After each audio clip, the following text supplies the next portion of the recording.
삶이 우리에게 던지는 시련 앞에서 때로는 절망하고 때로는 원망하게 됩니다. 왜 하필 나에게 이런 일이 일어나는 것일까 하며 답답해하기도 합니다.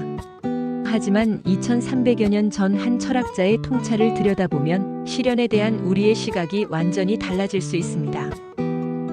기원전 4세기 중국 대륙은 전국시대라는 거대한 혼란기를 맞고 있었습니다. 기존 질서가 무너지고 강대국들이 패권을 두고 치열하게 다투던 시절, 이런 어지러운 시대에 태어난 맹자는 공자의 사상을 이어받으면서도 독창적인 철학을 펼쳐나갔습니다. 맹자가 바라본 당시의 현실은 모순투성이었습니다. 생산력은 늘어났지만 그 혜택은 소수에게만 돌아갔고 진정한 지도자는 찾아보기 어려웠습니다. 이런 상황에서 맹자는 깊이 고민했습니다. 과연 큰 인물은 어떻게 만들어지는 것일까 하고 말입니다. 그리고 맹자는 하나의 통찰에 도달했습니다. 하늘이 장차 큰 인물이 될 사람에게는 반드시 먼저 그 마음과 뜻을 괴롭게 하고 그 힘줄과 뼈를 고되게 하며 그 몸을 굶주리게 하고 그 몸을 궁핍하게 하여 그 하는 일을 어지럽게 한다. 이 말 속에는 깊은 철학이 담겨 있습니다. 맹자는 인간의 본성이 근본적으로 선하다고 믿었습니다. 하지만 선한 본성을 지녔다고 해서 저절로 큰 인물이 되는 것은 아닙니다. 좋은 씨앗이 있어도 적절한 환경과 자극이 없으면 큰 나무로 자랄 수 없듯이 인간도 마찬가지입니다. 안락한 환경에서는 잠재력이 제대로 발현되지 않습니다. 오히려 현실에 안주하게 되고 자신의 한계를 시험해볼 기회를 놓치게 됩니다. 반면 시련 속에서는 평소 숨어있던 내면의 힘이 분출됩니다. 극한 상황에서 비로소 진정한 자신을 발견하게 되는 것입니다. 역사를 돌아보면 맹자의 이런 통찰이 얼마나 정확했는지 확인할 수 있습니다. 이순신 장군은 일생에 걸쳐 여러 차례 큰 시련을 겪었습니다.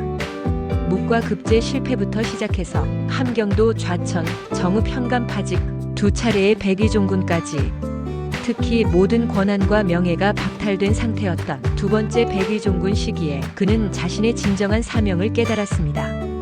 개인의 영예나 출세가 아니라 나라와 백성을 위한 헌신이야말로 자신의 길임을 확신하게 된 것입니다. 현대에 들어와서도 마찬가지입니다. 스티브 잡스가 자신이 창업한 애플에서 쫓겨났을 때 많은 이들이 그의 몰락을 예견했습니다.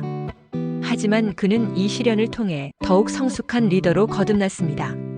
넥스트와 픽사에서의 경험을 통해 기술과 인문학을 아우르는 통찰력을 기르게 되었고 애플 복귀 후에는 전례 없는 혁신을 일궈냈습니다.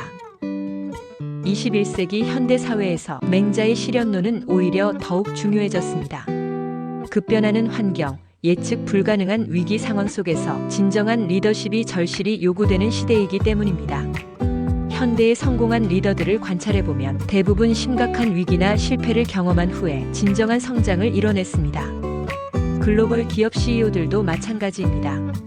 이들은 위기 상황에서 평소에는 발견하지 못했던 자신의 잠재력을 발견하고 더 깊은 통찰력을 기르게 되었습니다. 맹자의 시련론을 통해 우리가 얻을 수 있는 가장 큰 선물은 관점의 전환입니다. 시련을 단순한 불운이나 장애물로 보는 것이 아니라 성장의 기회로 인식하는 것입니다. 그러한 인식을 바탕으로 시련에 대한 두려움을 줄일 수 있습니다. 많은 사람들이 안전한 길만을 추구하며 도전을 회피하는 이유는 실패에 대한 두려움 때문입니다. 하지만 맹자의 철학을 이해하면 실패나 시련이 오히려 더 큰 성공을 위한 필수 과정임을 깨닫게 됩니다. 또한 현재 겪고 있는 어려움에 대한 의미를 새롭게 발견할 수 있습니다. 지금 우리가 마주한 고민이나 시련은 단순한 불행이 아니라 더 큰 인물로 성장하기 위한 하늘의 준비 과정일 수 있습니다. 더 나아가 장기적인 안목을 기를 수 있습니다. 맹자의 철학은 단기적인 성공보다는 장기적인 성장과 완성을 추구합니다. 현재의 작은 불편함을 감수하더라도 미래의 더 큰 성취를 위해 노력하는 자세를 갖게 됩니다. 맹자가 말한 큰 인물이란 단순히 개인적 성공을 이룬 사람이 아닙니다. 자신의 성장을 통해 더 많은 사람들에게 도움이 되고 사회에 기여할 수 있는 사람입니다. 시련을 통한 성장의 최종 목표가 바로 이런 사회적 기여임을 기억해야 합니다. 맹자가 전해준 지혜는 오늘날에도 여전히 유효합니다. 시련을 두려워하지 말고 오히려 성장의 기회로 받아들이는 자세야말로 진정한 큰 인물이 되는 첫걸음입니다. 하늘이 주는 시련 속에서 우리는 자신도 몰랐던 잠재력을 발견하고 더 나은 내일을 만들어갈 수 있을 것입니다. 고정 댓글의 링크에는 더 자세한 내용, 깊은 통찰의 글을 올려놓았습니다. 출퇴근길 잠들기 전 명언 스토리를 통한 사색으로 삶의 깊이를 더해보시기 바랍니다.